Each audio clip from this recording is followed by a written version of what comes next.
Let me tell you a story. It's the beginning of winter. I'm in a car and I've been waiting there for 3 hours. It's cold.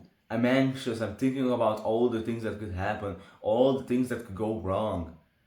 I'm worried, trying to distract myself with my phone. And then a police officer starts approaching our car. My driving test is about to start. He gets in the car, we do the paperwork, he sets up his little camera over there, and then he tells me, whenever you're ready, we can go. So I start the car, my heart is pounding, I start it, and I get out of the parking lot. And then as we approach the main road, he tells me that we're going to go to the right here. And I'm going there seeing that no one else is coming, I just go out to the right. And 5 seconds after I made that turn, he asks me, what sign was there before we went out to the right? What sign was there? And that question was like an ice plunge to me, just shocked me. I'm thinking, and I actually didn't remember what sign was there. And I'm thinking, if he's asking me, it was probably a stop sign. I didn't stop at a stop sign. One of the most basic things. And because of that, I got 9 points. Basically, here the system is like you start with 0 points and you can't get past 21 points. If you get past that, you fail the test. And I started the test with 9 points because I didn't stop at the stop sign. Now imagine if I thought to myself that this is all over, all is lost, I had an awful start, there's no point in continuing anyway. Imagine if I thought that to myself.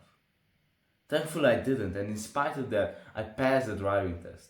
I was pretty lucky actually because the police officer was very kind. But imagine if I believed those thoughts, that it's all over, this is it, there's no point in continuing, I probably wouldn't have passed the test. And the craziest thing out of all of this is how big of a deal it seemed then, and how insignificant it seems right now that I didn't stop at a stop sign. Back then it seemed so big, I got so anxious about it, so stressed. But now looking back at it, it's even funny. So the lesson here that you're going to be okay. The lesson is that whatever you're going through, you're going to be okay, that you're going to get through it. And all that anxiety and worrying, it's completely useless. It doesn't change a thing. No amount of anxiety will change the outcome of something. You're just over-exaggerating it in your own mind. It's not that bad as it seems. Just think about it. Will whatever you're going through matter 5 years from now? Probably not. But there is feeling in our life when something big happens, that it's all lost, it's all over, we start complaining, we start blaming each other. The useless struggle against something that has already happened. But why bother? We don't know what the future holds. We don't know what's around the corner. It could be more problems or less. And that's the beauty of it. But if we're a Stoic, if we trust ourselves, we know that whatever happens will be okay. We'll do what we can do. Whatever situation life puts us in, we'll do our best, focusing on what's in our control. And this reminds me of a story actually, about another driving test. But this one is the one on the computer, the theoretical one, or whatever you call that. Now, I didn't pass that the first time I went to the test. I actually failed. I was off at about 5 points. I was very close. And at that time, it was awful. I felt awful. And now I had to wait 2 weeks until I can go again. And what if I fail again? And thankfully I did pass the second time. But the point is that it seemed like such a big deal back then that I didn't pass the test on the first try. It seemed so big, but looking back at it, It's so insignificant that I had to wait 2 weeks and only then did I pass my test. Looking back, it's almost like it doesn't even matter. But then, when I was in that situation, it was so big. Like I over exaggerated it so much. So whatever you're going through right now, it will pass. And you're going to be okay. Even the darkest storms pass. And you'll be looking back at the situation after a couple of years, couple of months, thinking back, why did I worry so much? Why was I so anxious about that test? So we gotta cultivate the stoic mindset of trusting yourself, knowing that whatever happens, you'll get through it, that you'll be fine, that you're capable of doing the best that you can and focusing on what's in your control. And this means how you do this is by doing the best that you can right now in this present moment. Focusing on what you can do right now and not worrying about the future or ruminating over the past. Getting out of your head, of the world of thoughts, and coming back here in reality, in this present moment, and focusing on what's in front of us right now and what we can do right now. And the other thing is that you never know what the future holds, and because of that, whatever happens to you, it's neither good or bad. Because maybe something good happened to you that will turn out to be bad, or something bad happened to you that will turn out to be good. For example, let's say that you didn't get into the school that you wanted to, and you feel awful about that. But maybe in that other school that you got into, that's where you'll meet your future wife. There's a very nice story with this idea that there are no good or bad things happening.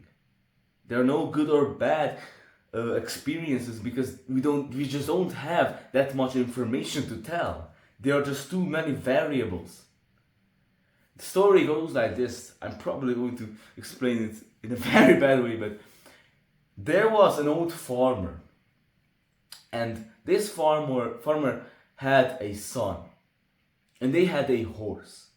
Now one day this horse ran away, and the villagers in that town told him that this is such a bad thing that has happened.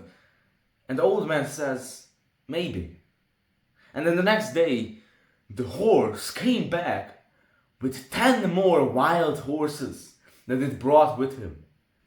And then the villagers go to the old man and tell him that this is such a great thing. You've got so many horses now. And the old man says, maybe it is good.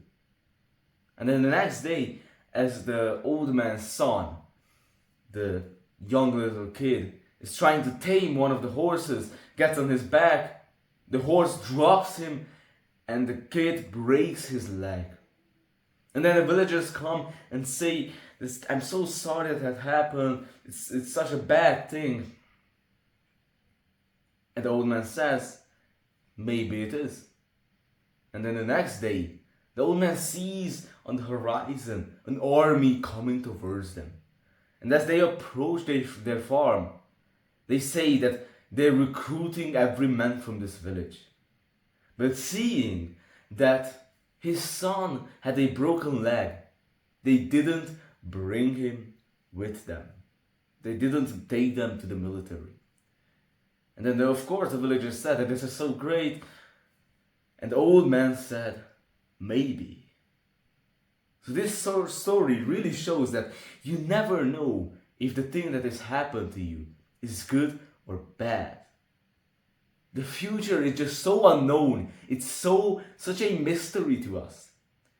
And it has so many variables playing to it that we just can't tell if this situation was a good thing that happened to us or a bad thing. And I really love this idea and the story also. So don't judge so quickly, don't label every situation as this is awful, this is great, because you don't know. And the thing is that the stories that we tell ourselves, most of the time they're complete bullshit. Like they are not a real representation of reality. They are false. They're illusionary, or however you say that. So don't believe all the stories that you tell yourself, because most of them are complete bullshit. Whatever happens, happens. So I hope that you like this video. If you're interested in doing free one-on-one calls, you can send an email to me, and you can ask me any question, any advice that you want. So I hope that you like this video. Thank you for being here. Thank you for your presence. All the love towards you. Have a great day, and goodbye.